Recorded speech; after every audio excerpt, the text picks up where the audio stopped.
there is, in my opinion, no more feminist a film than Chicken Run. And I sincerely believe that because Chicken Run is a film about misogynistic institutional control.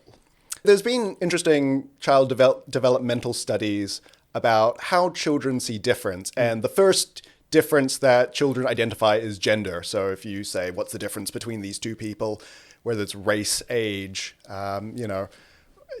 class, they go for gender first. And so Lost in Translation films, I think, because the phenomenological proximity is quite low, and so that human-like quality is there, but it's not fully there, then gender ends up coming to the forefront. So Chicken Run is a film about some chickens who live in an egg farm. Because they are chickens, all of the chickens are coded as women. They lay eggs for the farmers, and if they don't lay the eggs, then the farmers kill them and eat them.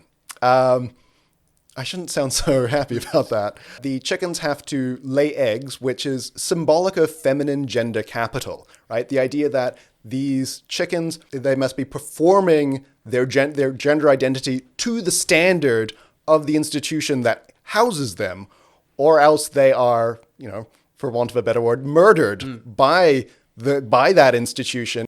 So these symbolic women who don't live up to the expectation of their gender identity are not only taken out of the institution, they nourish that institution that has been controlling them.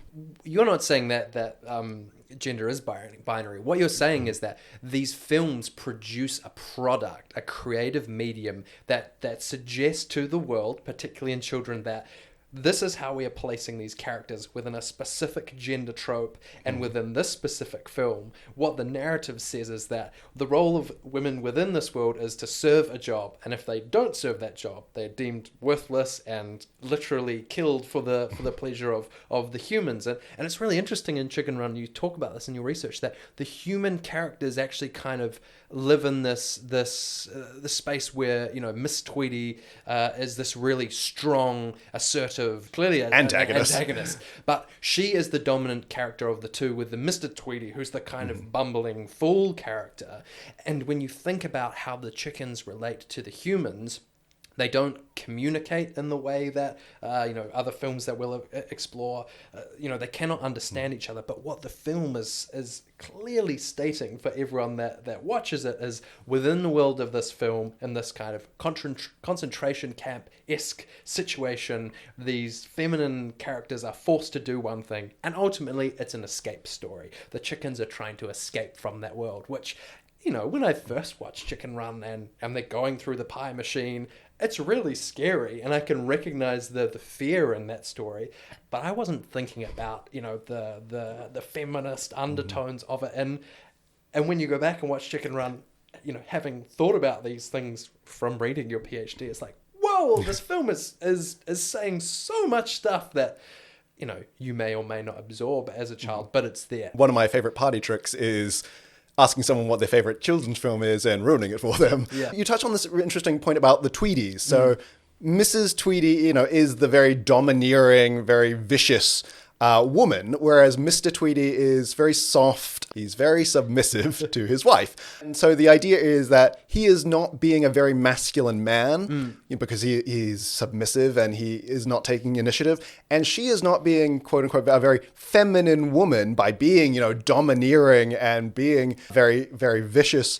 And wanting to start a successful right. business and make money. And this is something that, children's films do a lot, where they will villainize certain characters for not fulfilling that gender expectation, right? The idea that they are wicked somewhat because they are not fulfilling that masculine or feminine identity to which they are supposed to be aspiring.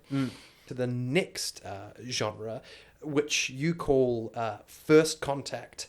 And I will say right off the bat, the film that we're going to look at is Ratatouille, the 2007 Pixar Disney film, possibly my favorite animated film. That is what we're about to dive into.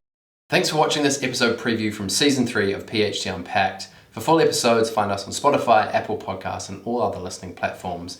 And for more content and tidbits, check out PhD Unpacked on TikTok and Instagram.